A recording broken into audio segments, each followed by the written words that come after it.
Welcome to Drunkview, volume number 427. 469. Today we watched the film Drive Away Dolls. So Aiden, what did you think, or what is the plot of the new Ethan Coen movie, Drive Away Dolls?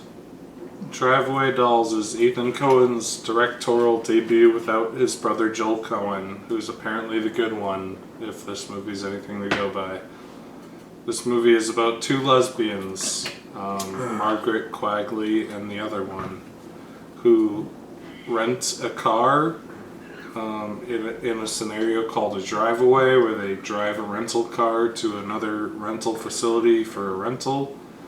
And they find out that it is filled with dildos of American politicians that Miley Cyrus made casts of their wieners in weird flashbacks that are 70s 4x3 bad psychedelic. Austin Powers, that they look like Austin Powers. Austin Powers-esque flashbacks where Miley Cyrus has sex with Matt Damon to make a cast of his wiener in case he someday becomes famous for the plot. And Margaret Qualley cheats on her girlfriend, who's played by that girl from the Hairspray movie, the fat one. And they, her and the other lead, whose name I don't know, who's a less known actress, they take the car and they go to a hotel, and some criminals try to get the dildos from them, and they go, haha, dildos, sex, funny, and the bad guy gets humped by a chihuahua.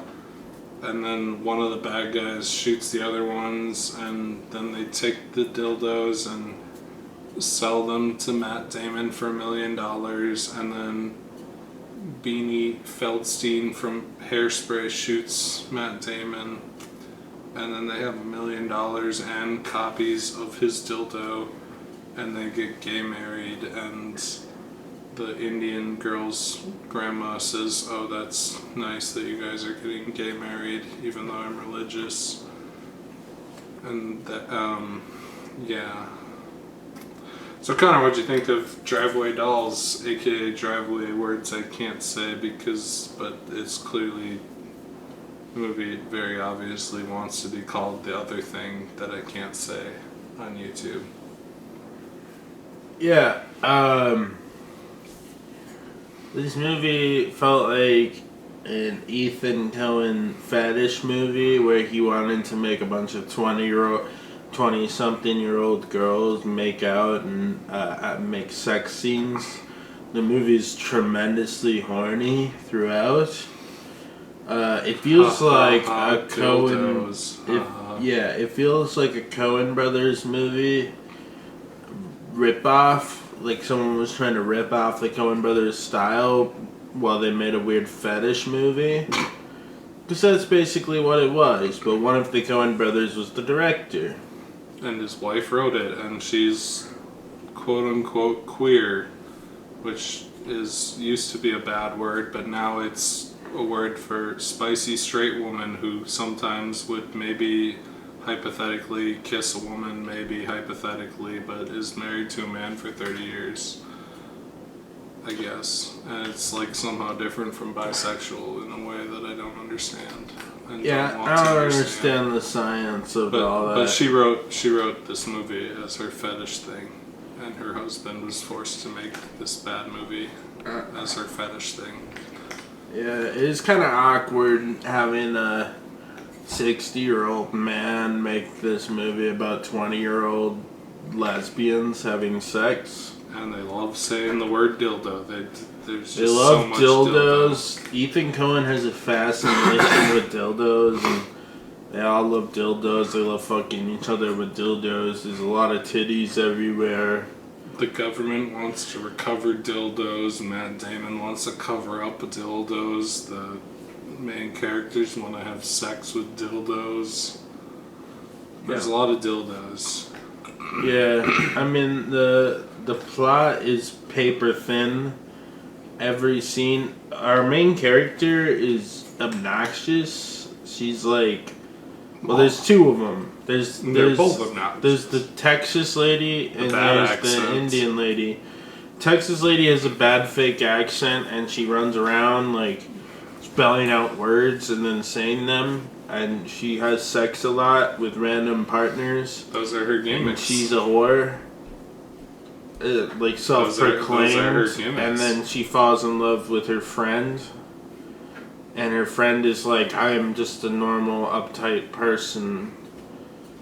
But I want to have sex with the lady with the weird Texas accent after we make out at a teenage girl soccer party. Yep. This movie's creepy. It's weird. Creepy, it's weird, it's weird. Uncomfortable. It's a little bit uncomfortable. It's some guy's fetish, some guy and his wife's fetish movie, and they got like Matt Damon and a bunch of other actors to do it under the guise of it being like artistic. It's terrible. This plot is paper thin and dumb. When the story comes out that they're getting chased because of dildos and all of this is because of dildos, isn't that crazy? Because the government would kill to hide dildos. It's like,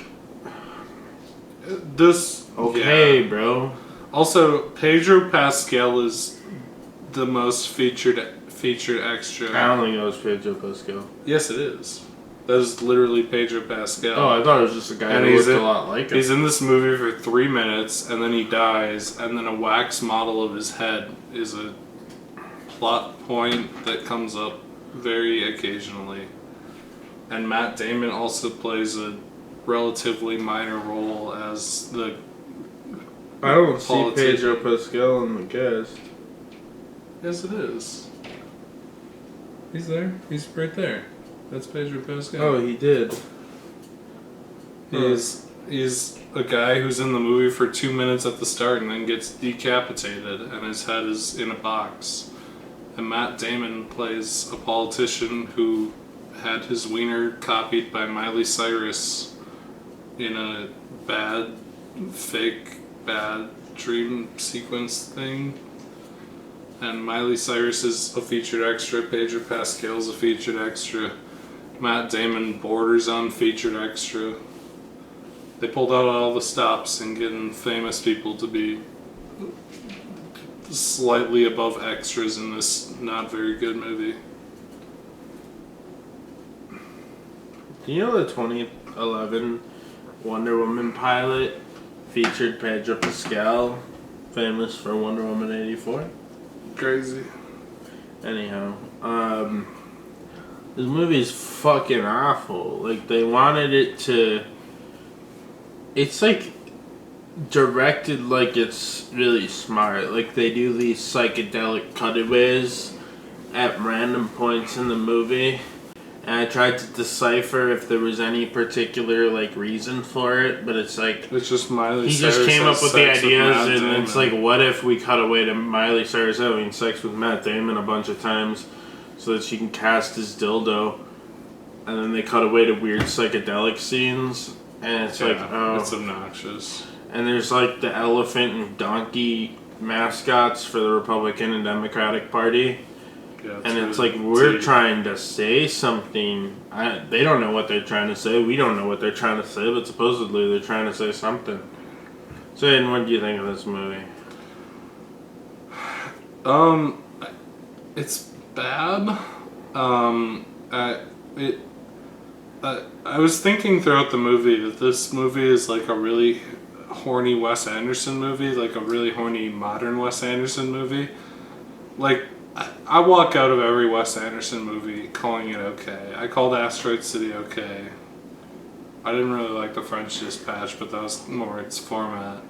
But this movie feels like it's very intentionally trying to be a Wes Anderson movie where everyone talks with the Wes Anderson cadence and it has like the Wes Anderson cuts. But then it also has like some really fucking weird like Windows Movie Maker transitions where it does like the fucking double flip transition, which is really bizarre. and Wes Anderson wouldn't do that, but it feels like a knockoff. George Lucas. It feels like a knockoff Wes Anderson movie, directed by Ethan Coen, but it also feels like a knockoff Coen's Brothers movie, directed by someone who's not Ethan Coen. And there's like a layer cake of rip-offery going on, even though none of it's a rip-off. It's an original script. It's just bad. The movie, like, I skimmed the reviews before we went because I was like, maybe this is like the proof that Ethan was the good Coen brother. People liked Joel Coen's Macbeth, but that's a very like straight Shakespeare adaptation as far as I understand it. I was like, maybe this will prove Ethan's thing for being himself, but it's a mess without Joel to like rein him in, I guess, or whatever Joel does. I don't know how the labor was divided, but Ethan without Joel is not hitting right. It's not hitting right. The movie is it's a mess of just. There's some interesting visual stuff. Not the drug trip scenes. The drug trip scenes with Miley Cyrus are fucking ugly. There's no like a transition into the drug trip scenes. They just start playing. No, it just cuts hard. It just feels like a porno without explicit sex. And like I know to an extent that this movie is supposed to be an homage to like 70s exploitation movies, even though it takes place in the 90s and whatever. I know. Yeah, no, it has a Quentin Tarantino "What's in the Box." This movie wants fiction feel too. This movie wants to be a 70s exploitation movie. It wants to be a Wes Anderson, Coen Brothers, Quentin Tarantino movie. Yeah, it's weird. It's a 70s borderline cartoonish lesbian interactions. And then like all the women except the leads show their titties because the leads are fused, and it's kind of fucking weird. But like it's not a good exploitation movie. Like a good exploitation movie from the 70s is just like weird nonsense, and then at the end some guy pulls out a fucking Desert Eagle that shoots explosive bullets and like blows up a bunch of guys and like does karate or something. This movie kind of just... I don't know what fucking movie you're referencing there, but... This movie just kind of... I get what you're saying. I mean, like, that's not a specific example, but like a 70s exploitation movie would have some kind of climax, and this just kind of peters out, and then they're like, but it's really cool that they're lesbians. I skimmed the reviews for this, and it was like, it's a really positive look at lesbian relationships and LGBTQ+ because they are like disgusting and gross and have sex with a lot of people, and it's unpleasant, and I guess some lesbian relationships are probably like that in real life, so 10 out of 10, and then everyone else is like, this is a boring, convoluted, weird mess, and I hate to say it, but I'm on the side of this is a boring, convoluted, weird mess. The dildo thing isn't funny, and the whole movie is just predicated on you finding dildos funny. Comedy, yes. The whole joke is that they have a briefcase full of dildos. If you find dildos really funny, you'll find this movie really funny. I don't find dildos really funny.